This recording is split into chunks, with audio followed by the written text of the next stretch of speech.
ताव दे करके देते थे, इसलिए मूछों पे ताव देने के कारण ये ज़्यादा प्रसिद्ध रहे, मूछों पे ताव देने के लिए प्रसिद्ध रहे।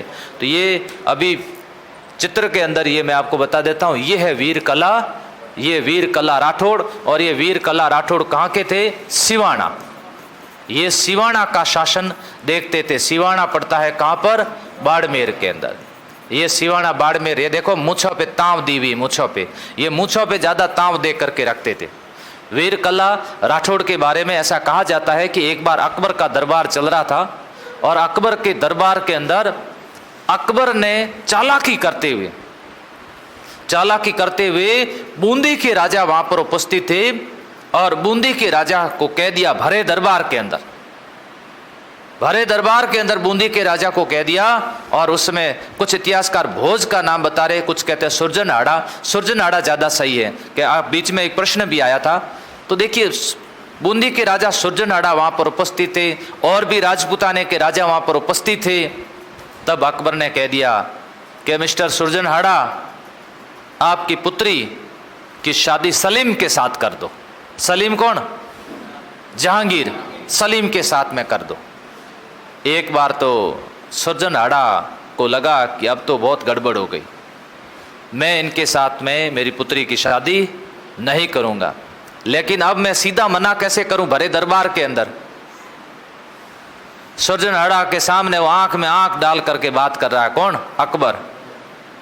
अब कुछ ही पल के अंदर सुरजनहाड़ा को हाँ या ना में जवाब देना। देखिए इतने में सुरजनहाड़ा ने उधर से यूं गर्दन घुमाई तो राजपूताने के जो शासक थे उनकी गर्दनें झुकी हुई थी और एक ही था जो मूंछों पे ताव दे रहा था, यूं बैठा बैठा मूंछों पे बैठा बैठा ताव दे रहा था। मूंछें ऊंची रख करके जाता था, ताव दे रहा था।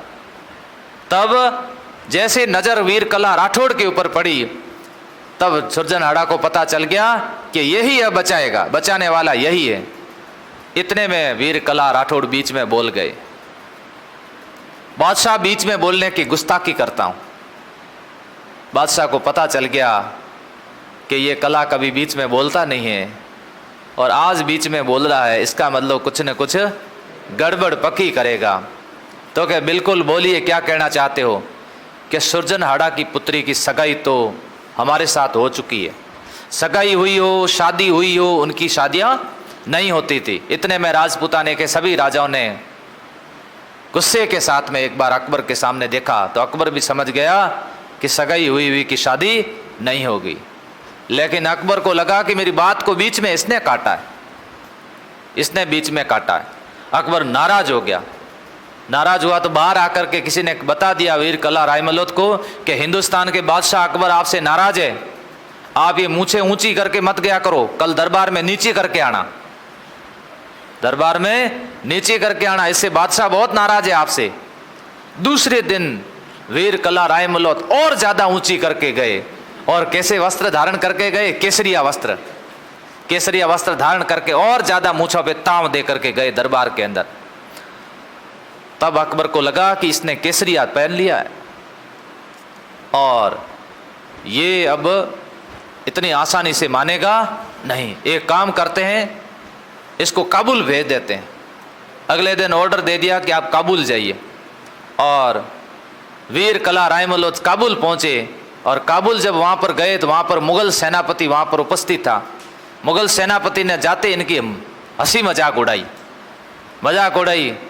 हो कि आ गए, कला जी आ गए, क्यों केसरिया पहन के घूम रहे हो? मालूम है केसरिया पहनने के बाद उतारा नहीं जाता है, केसरिया करना पड़ता है। तो वीर कला रायमलोत ने कहा ले आजा, तेरे से ही कर दूं। वीर कला रायमलोत ने एक ही झटके के उस मुगल की गर्दन काट दी। मुगल की गर्दन काटते वहां से रवाना हो गए, बीकानेर आ गए। बीकानेर कल्याणमल के पुत्र पृथ्वीराज राठौड़ पीथल के नाम से प्रसिद्ध एक बड़ी अच्छी रचनाएं किया करते थे, वैली कृष्ण रुक्मणी जी। पृथ्वीराज जी के पास में गए, काका जी तो क्या बोलिए कला जी कि मेरे बारे में कुछ मरसिया सुनाओ, मरसिए।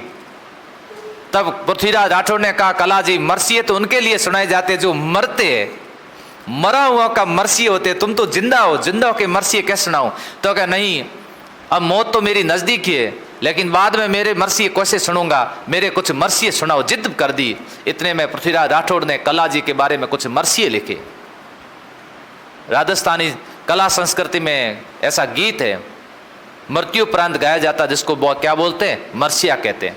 और मर्सिया गीत गुनगुनाते गुनगुनाते हुए आए मारवाड़ आए तो पता चला कि अकबर की सेना सिरोही जा रही है। और सिरोही सुल्तान जी देवड़ा इनके मामा जी थे। इन्होंने सिवाना के पास में उस सेना को रोका था, सेना को सिवाना के पास में रोका था। और बाद में ये सिवाना चले जाते हैं। और सिवाना जाने पर मोटा राजा उदय सिंह को भेजा जाता है कि जाओ वीर कला रायमलोत के ऊपर आक्रमण करो। और वीर कला रायमलोत बहुत बहादुरी के साथ में लड़ते हैं और लड़ते लड़ते वीर गति को प्राप्त हो जाते हैं। इनकी गर्दन काट दी जाती है। गर्दन काटने के बावजूद भी इनका धड़ लड़ता रहता है।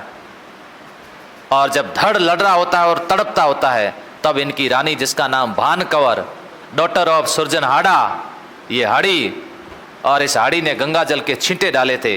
और छींटे डालने के बाद शरीर शांत हुआ था। और शांत होने के बाद में वो चिता में, वो भी साथ के अंदर सती हो जाती है। तब भान कंवर ने कहा भी था, भान कंवर को पता था कि मैंने जिससे शादी की है ये सुहाग ज्यादा समय तक रहना नहीं है, लेकिन अपने पति को कहा था कि स्वर्ग जाने की बात आए तो साथ ले जाना, स्वर्ग जाने की बात आए तो मुझे भी साथ में रखना। ये बूंदी की हाड़ी राजकुमारियां वहां करती थी।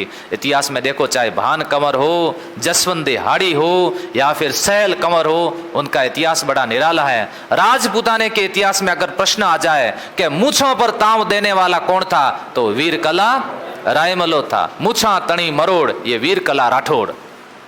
इसके बारे में कहा जाता है ये ऐसा साका था जिसके अंदर एक राजपूत शासक आक्रमण कर रहा है और सामने उनका ही भतीज केसरिया कर रहा है, केसरिया कर रहा है। वो वीर कला रायमलोत थे। तो यहाँ वीर कला रायमलोत के बारे में, यहाँ जो अभी अपन ने डिस्कस किया, ये वीर कला सिवाना का साका वीर कला रायमलोत।